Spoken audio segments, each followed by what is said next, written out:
Hey there, my name is LexC, and thank you so much for joining me today. Today we're going to be talking about the top 5 reasons why artists fail before they even begin. And the reason why we're discussing this topic is because it actually has a lot of great points. Most of them are spot on, and I actually found this on Instagram and thought it would be a great idea to make a video out of it. So if you're interested in hearing more about the top 5 reasons why artists fail before they begin, keep watching.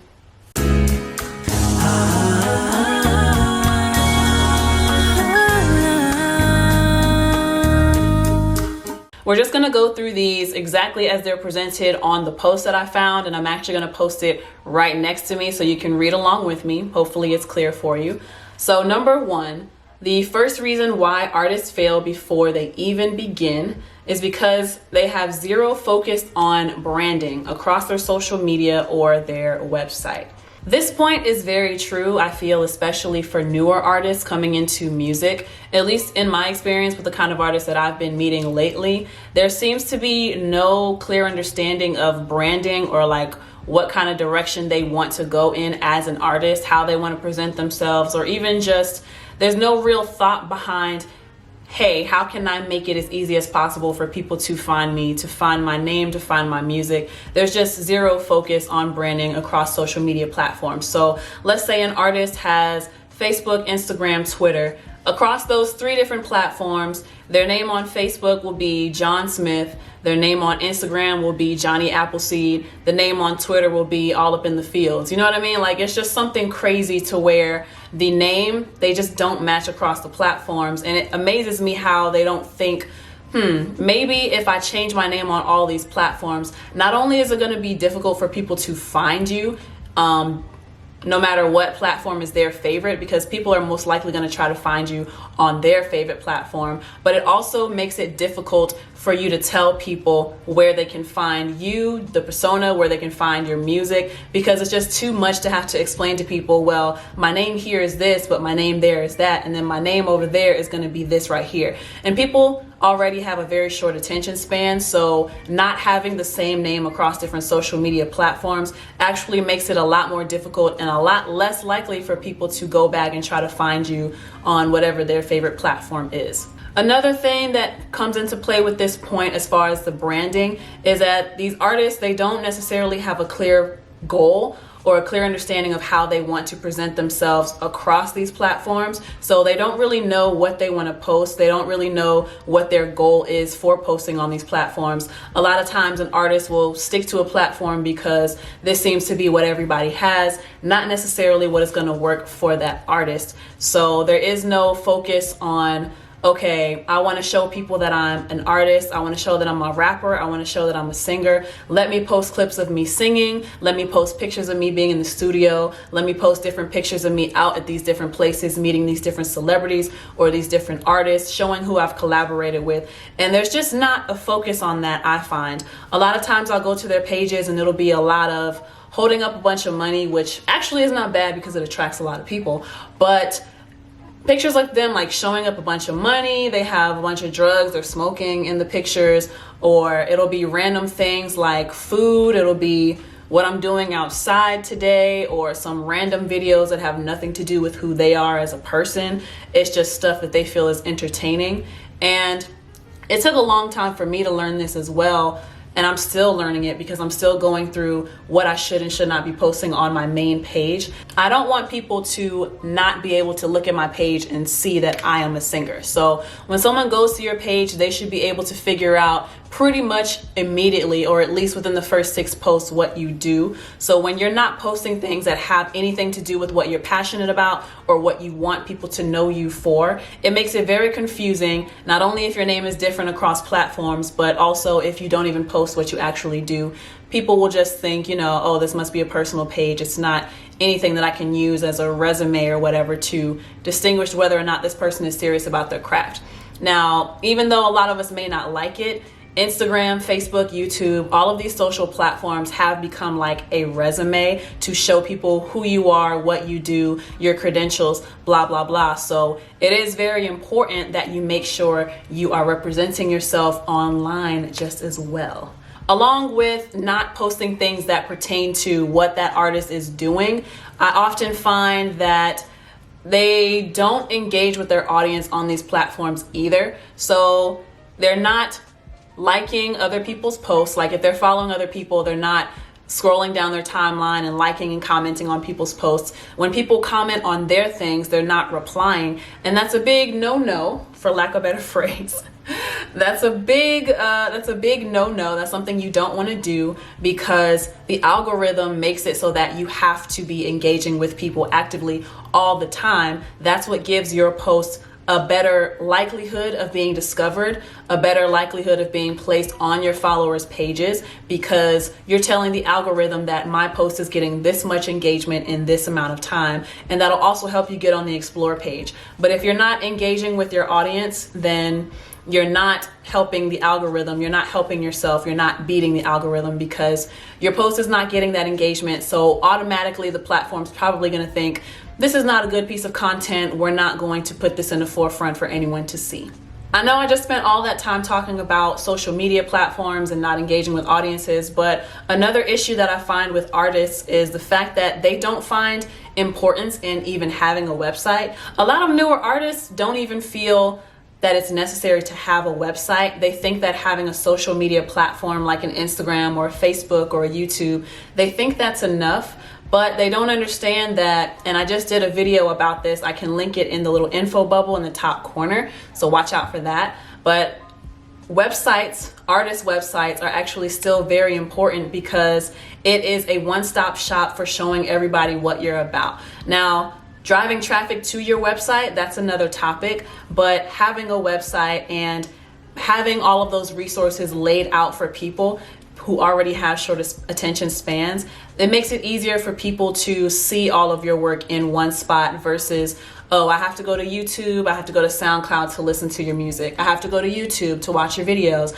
I have to go to Instagram to see what kind of pictures you've taken. And it's just a lot, as I said, for people in this day and age who already have short attention spans. They're not going to feel like jumping around multiple platforms just to figure out who you are. You're not a major artist yet, and that's just the reality of it. The second reason why artists fail before they even begin is because they have poor music quality, not mixed, mastered, or structured well. Ooh, the song is not structured well. That is a point that I feel in my spirit, because I'm a singer and a songwriter, entertainer, but I also happen to be an audio engineer. So I record songs for other people. And I mostly find that this happens with rappers. They don't have a clear understanding of what a song structure is. And oftentimes I'm kind of thrown for a loop, because they'll tell me to like copy and paste or fly a hook over. And I have to go back and say, sorry, but which part is your hook? Because I don't understand. It doesn't sound like a hook, and everything has the exact same flow all the way through. So they have poor quality and structure.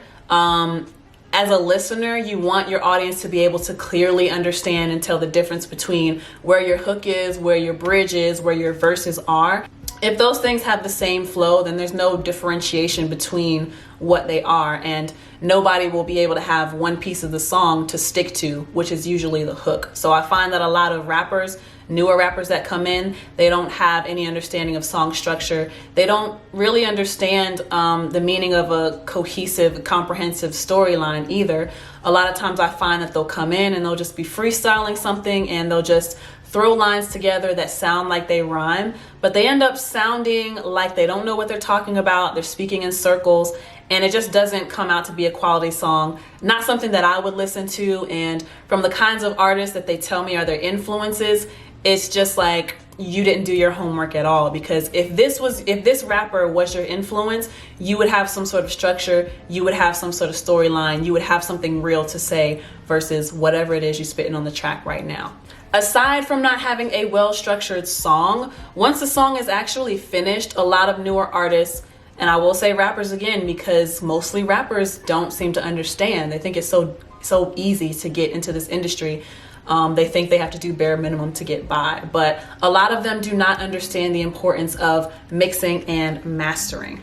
Recording the song at the studio you're only going to leave with a rough mix, and that is something that is basically bearable for you to listen to in your car or in your headphones on the way home, or to live with for a week or two. Something that you can like get people's feedback on, so you can understand like, hey, people like the direction the song is going, and really review everything in the song that you did to make sure that you like how you performed everything. But after you leave the studio, the song is not finished. You want to get the song mixed, which means that you want to get everything in the song balanced. You want your vocals to be even. You want them to be strong. You want them to be clear. If you have track outs to the instrumental, which is just the individual layers of each instrument in the beat, then you want those to be mixed in with your vocals so that everything will sound like a beautiful, like, I don't know how to put it, but basically, you want to get it mixed so that it sounds like a cohesive song. It sounds high quality. Everything is balanced, and you don't have a guitar part that is overbearing your vocals, or you don't want your vocals buried so far under the track that you may as well have not put any words over top of it in the first place. So mixing will make sure all of that is balanced out, and it'll make sure that your voice sits just above that so that people can hear you clearly and know what you're saying, and it'll basically make all of your instruments, including your voice, a nice cohesive project. And then mastering is like the final finisher, the final polish. If you have a project, mastering is going to make sure that your songs are not all over the place level wise. So track 1 is here, track 3 is here, track 5 is down here, you know what I mean? So mastering makes all of that even, and then it opens up the track even more. And it also can make it seem a little bit louder. A lot of times mastering does turn up the volume of the track, and it's that sweetener, it's that sweet finish at the end. But a lot of people do not understand the importance of why they should get mixing and mastering done. And that is why their songs will not stand out in the mainstream market, because the songs in mainstream market are mixed and mastered. So if you want to compete with those artists, then you have to get your stuff mixed and mastered. The third reason why artists fail before they even begin is because they have poor work ethic, thinking an audience will magically appear if they release music.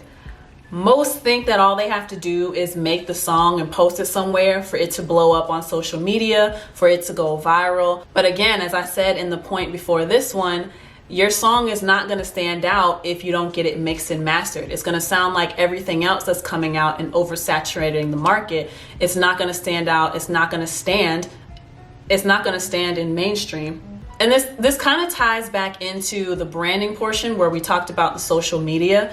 Someone who does not have a clear understanding of their branding and where they're posting, what they're posting, they don't have a clear understanding of their audience. They don't know who their audience is, so they don't even know who to target. They don't know who would most likely be interested in the music that they're posting, and they're not getting their music in front of those people. They're not giving their music a fair chance because they haven't done the research on something like, who is my audience in the first place? They often think that, oh, as long as I think what I did is dope, man, this is fire, this is amazing, I'm better than every rapper on the radio right now, and then they put it out and they expect it to go viral, not understanding that there are a lot of factors that go into something going viral, and you just have to give yourself a better chance of being seen, being heard, by making sure that you are researching the kind of people who are engaging with your content, researching the kind of people that listen to the kind of music that you listen to, and trying to see if you can get an upper hand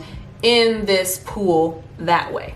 And again, I want to drive home the point that you are not going to attract an audience, a loyal following, if you are not getting your songs mixed and mastered, because again, it's not going to stand out in mainstream. Fourth reason why an artist fails before they even begin is because they're not building connections with promotional services, blogs, and collaborators.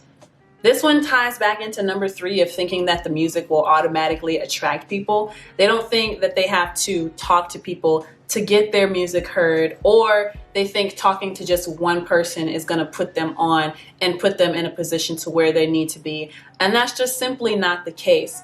And again, this ties back into not understanding their audience and not even trying to build an audience, having no work ethic, thinking that people are just going to magically appear. You have to build connections when it comes to getting your music heard. So that means constantly engaging with people, constantly talking to people, constantly posting, making sure that you are making your digital presence known if you are not, going out physically to shows or clubs and meeting people.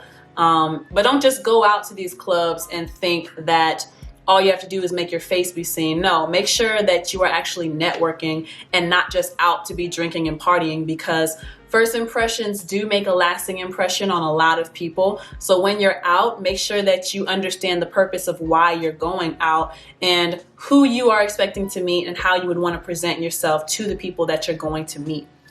A few ways that you can connect with people is by social media. If that covers a lot of ground and gives you access to people all over the world, not just in your local city, your local state.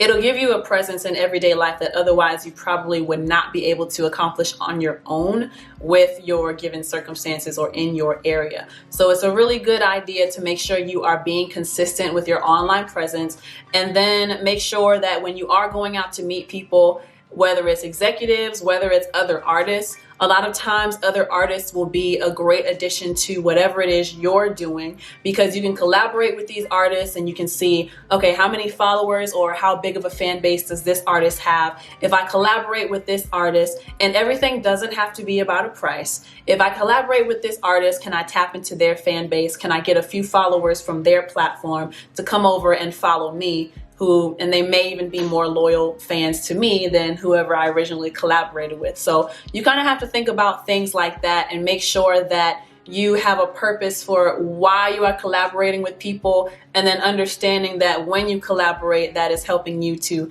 get your music heard. Another thing I want to stress before I go on to the last and final point is you have to be a people person in a sense, and you have to be really good at communicating and letting people know what you want, what you do. So when you're going out to these different settings, people will understand exactly who you are and exactly what you do and exactly what your goal is.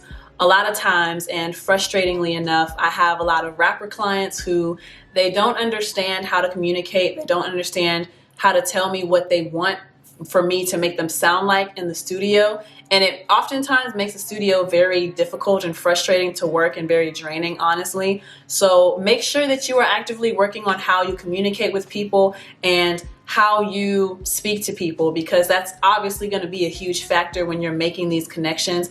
If nobody can understand you, nobody's going to be interested in who you are. Nobody's going to be interested in your music. And you just want to make sure that, again, presenting yourself well, like a well-rounded individual who knows how to speak to people, and that will give you a better chance of having your music heard. Making those connections, speaking to people well, clearly communicating what you do, who you are, and what you would like people to do, which is listen to your music.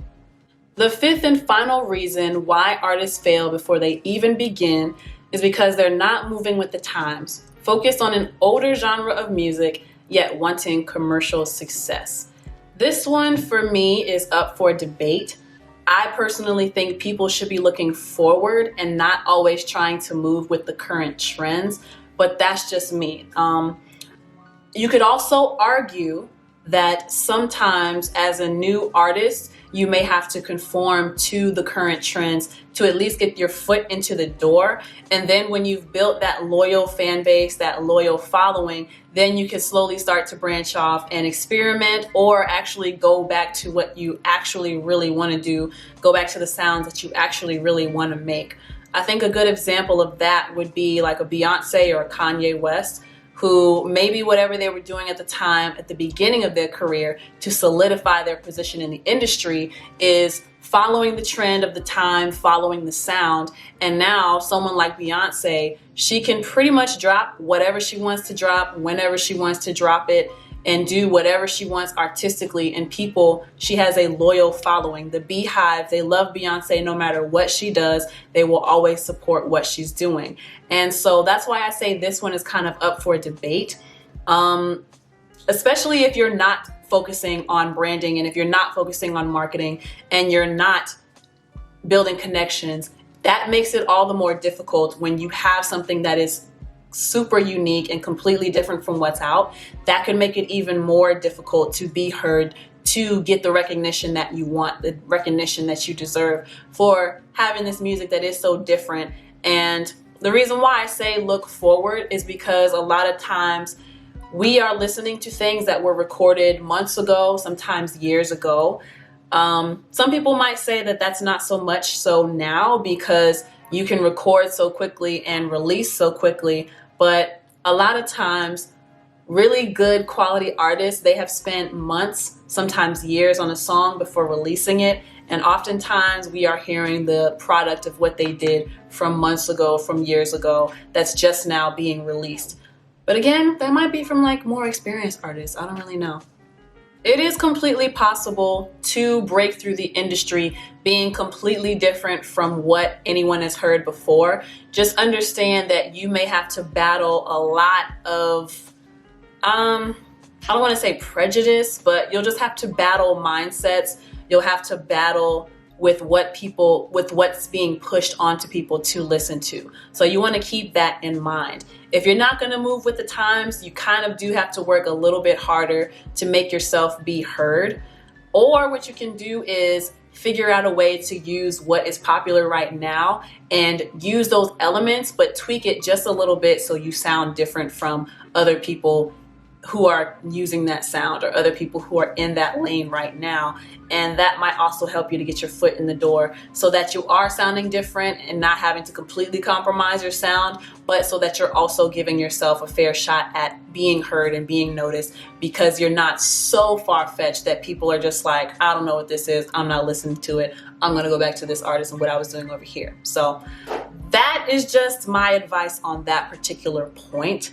Those are the top 5 reasons why artists fail before they even begin. Let me know what you think about all these points in the comment section down below. Do you agree with them? Do you disagree with them? Do you think some points are missing? What is your take on all of this? If you enjoyed this video, be sure to like, subscribe, and share. And I want to give a special shout out to my Patreons, Brooke and Eldon, who are supporting me on Patreon right now. They are seeing this content as soon as I have uploaded it, not when I have scheduled it to show to the general public, which is you on YouTube, if you're watching this on YouTube right now. So if you would like to get this content as soon as I upload it and not have to wait for weeks or months after I actually have it show up to the general public, then for just as low as $5 per month, you can become a patron of mine, which means that you will see this content as soon as I upload it. You won't have to wait to see it with the general public. And as a patron, whatever video request you have from me, you will get bumped to the top of the list for me to do that video before anything else, before any of the other requests from the general public. So if that sounds like something you'd be interested in and you would want to support me, make sure you head over to www.patreon.com/LexCATL to become a patron of mine for as low as $5 per month to get that content as soon as I upload it, okay? But again, thank you so much for joining me for this topic today. Until next time, my name is Lexi. Peace.